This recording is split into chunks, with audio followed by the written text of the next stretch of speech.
Bonjour tout le monde. Aujourd'hui, j'ai fait une vidéo sur le maquillage que je porte et c'est un maquillage que j'aime bien faire quand j'ai pas trop envie de me prendre la tête, quand je ne sais pas quoi faire et quoi mettre. Je sais qu'il va aller à peu près avec tout, en toute occasion, toute saison et je pense qu'il conviendra à pas mal d'entre vous. Donc j'espère que la vidéo vous plaira. Je vous fais à tous et à toutes de gros bisous et j'espère à bientôt. Ciao ciao. Base perfectrice. Alors.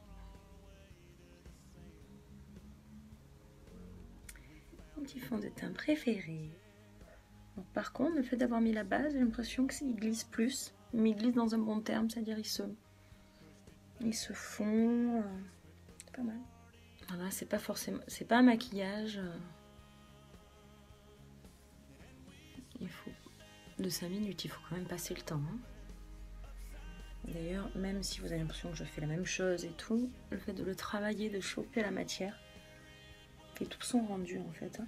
Je reviens de voyage, je suis un petit peu fatiguée, donc je vais intensifier le travail que je fais au niveau de l'anti-cerne. Conseillé dans ma vidéo sur les anti-cernes, le monter bien latent. Ensuite, travailler, la réchauffer. Ça fait toute la différence avec le fait que, d'ailleurs je vais le faire, ça fait toute la différence avec le fait que, vous savez, ça va dans les petites ridules. J'aime bien aussi les mettre sur la paupière parce qu'ils ont une technologie qui empêche de marquer les ridules, etc. Ce qui fait qu'en fait, si je le mets à la base des yeux, ça fera aussi affaire. Ça marchera tout aussi bien pour faire ma base pour mes fard à paupières. Je vais partir et faire un V. Ici un autre point, là j'aime bien faire ça pour amener de la lumière. En fait on va essayer d'en mettre là où, par définition, par les creux naturels de votre visage, le contour naturel de votre visage, la lumière ne se dépose. L'estompage avec un Beauty Blender bien humidifié. En fait le fait qu'il soit humidifié, vous voyez, il ne prend pas la couleur, il ne fait que l'estomper. Et pour aussi éviter que ça parte dans les petits plis, je mets une poudre translucide fixatrice de chez MAC. C'est là, toujours dans la gamme Prep and Prime. Voilà, là j'ai juste unifié mon teint. Donc mes sourcils, donc une petite brosse à sourcils, n'importe laquelle. Mon petit préféré, putain j'ai du mal à changer. Hein. Mon Brow Wiz de chez Anastasia Beverly Hills en couleur soft. Donc en plus il y a une petite brosse de l'autre côté. En couleur soft brown. Donc là en fait je redessine juste un peu où c'est manqué en gros. Je bloque tout ça avec le gel de chez Anastasia Beverly Hills, transparent. Hop, je fixe. Visage, maintenant que tout le maquillage s'est un petit peu posé, un petit peu pris place. J'utilise le Dior Skin Nude Tan Light couleur numéro 3. Donc c'est le deuxième que j'ai tellement que je l'ai. Donc moi je fais 3-4 tours et en fait c'est pas la peine d'essayer d'en rajouter beaucoup. Je le disais à une amie à moi, personnellement j'aime bien travailler, retravailler la couleur que j'ai déjà dans le pinceau. Donc moi j'ai un grand front, j'essaye d'un petit peu amener de l'ombre ici. Voilà, je le fonds bien aux racines hein, et je le descends un tout petit peu sur le front. En fait il faut faire un 3, donc ici je l'amène bien sous ma pommette et un petit peu je gomme un peu la mâchoire. Vous allez me dire on n'y voit rien et tout, c'est pas grand chose, t'as plus un sur le pinceau, mais en fait tout est dans le mélange, le travail, du peu de matière que vous avez. Voilà, que ça soit de la bonne qualité, de la mauvaise qualité, l'application y fait énormément, les pinceaux que vous utilisez y font énormément. Je vais mettre mon petit fard à joues de chez Physicians Formula, qui est super mignon, un coffret de filles. Alors c'est dommage parce que là j'ai déjà utilisé, mais le Nude Wear il était tout argenté, rien que pour ça on a envie de l'acheter. Et ce que j'aime bien dans cette palette, c'est qu'on peut faire peut-être soit un tout petit peu plus dans les beiges, soit un tout petit peu plus dans les rosés, ou alors si on veut faire plutôt notre rosé on fait ça, ou on veut faire rosé avec un côté un peu poupée, on va mettre ces deux là. Moi entre autres aujourd'hui je vais prendre ces deux là. Est-ce que je veux... On le voit peut-être pas bien à la caméra, mais il est un peu orange et l'autre il est un peu terre. Et moi je veux que ça amène un peu de la... Moi je mets souvent des couleurs un petit peu pêche. Donc le fard à joues, toujours le mettre en montant. Encore une fois, ce sont mes manières, mes astuces. J'ai peut-être pas la bonne technique, mais bon, si on peut peut-être s'échanger nos astuces. Donc je le tapote et je le monte. Je fais pas ça en fait. Petite touche de lumière pour finir avec le teint, toujours avec une touche lumière. La mienne, c'est chez MAC Soft and Gentle. Mineral Skin Finished. Elle est vraiment, vraiment super. Alors là, est-ce que vous allez voir par exemple, je vais en mettre juste là.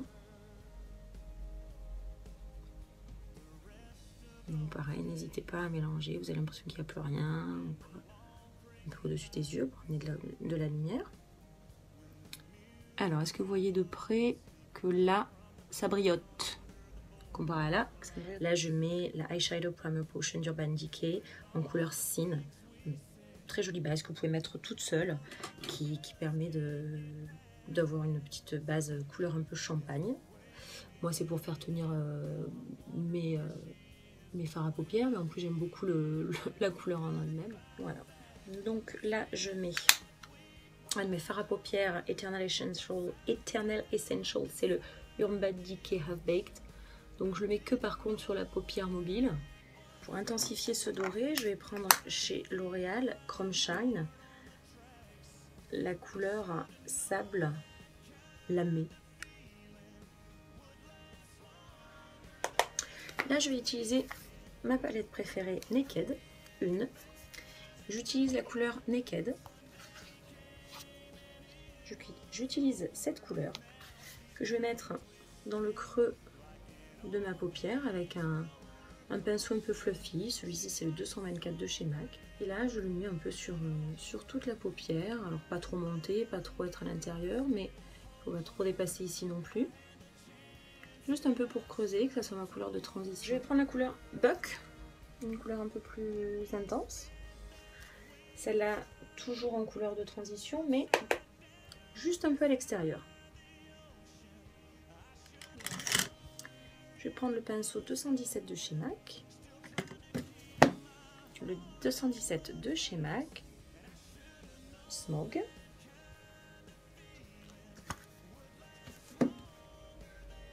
Je tapote toujours pour enlever un peu l'excédent. Et celle-là, je la concentre dans la ligne, dans le creux.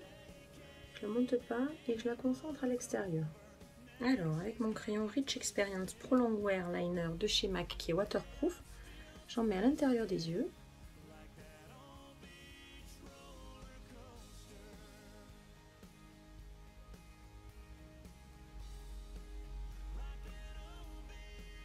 Moi, personnellement, c'est personnel, je n'avance pas le trait jusqu'à l'intérieur parce qu'on a tendance à avoir des sécrétions de l'œil. Moi, en plus, je porte des lentilles. Donc du coup, ça fait des fois des petites boulettes noires qui sont disgracieuses. Je ne les fais pas personnellement. Avec le pinceau plat, je viens prendre Buck à nouveau, ce petit marron qui n'est ni beige ni marron chaud, qui est un peu entre les deux. Je viens surligner juste la ligne inférieure avec un pinceau estompeur. Celui-ci est de chez Sephora. Je mélange. Voilà, et donc c'est une couleur très jolie, blanche irisée. Un petit côté rosé quand même, donc je trouve que ça va bien dans l'œil là. Je vais mettre peut-être comme ça pour que vous voyez mieux. Vous voyez la différence, la lumière que ça apporte. On va mettre un petit coup d'œil, donc j'aime bien le mettre avec les yeux ouverts. Donc moi je garde l'œil ouvert, je suis un peu ma ligne de la paupière inférieure. Cet eyeliner, entre autres, il est génial, c'est de chez Body Shop. Il a un bon embout feutre mais très fin au bout. C'est le Liquid Eyeliner, tout simplement de chez Body Shop. Et ce que j'aime beaucoup, c'est que je sais pas vous, mais moi j'avais énormément d'eyeliner qui partaient en petites miettes. Ça vous l'a déjà fait? Et bien je peux vous garantir que celui-là... Je suis désolée, ça a coupé avant même la fin de la vidéo. Heureusement, il ne restait plus que le mascara. et un peu de gloss. Là personnellement j'ai un gloss rose mordoré, mais je l'associe énormément avec des gloss transparents, saumonné, pêche, rosé. La plupart du temps c'est quand même du doré, c'est un petit peu ma couleur de prédilection en termes de maquillage. Donc n'hésitez pas à vous abonner, à cliquer sur ma chaîne et à cliquer j'aime si vous avez aimé. Je vous fais à tous de gros bisous, à très bientôt, bye bye.